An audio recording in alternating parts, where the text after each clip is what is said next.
What's up, YouTube?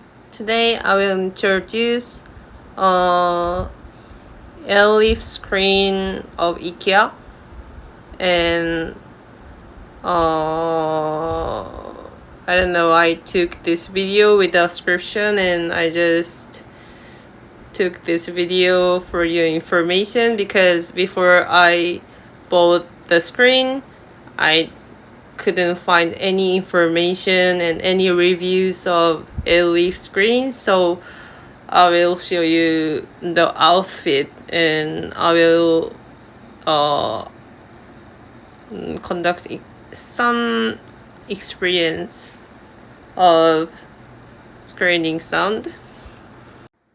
I choose gray color and it's really stubborn and thick.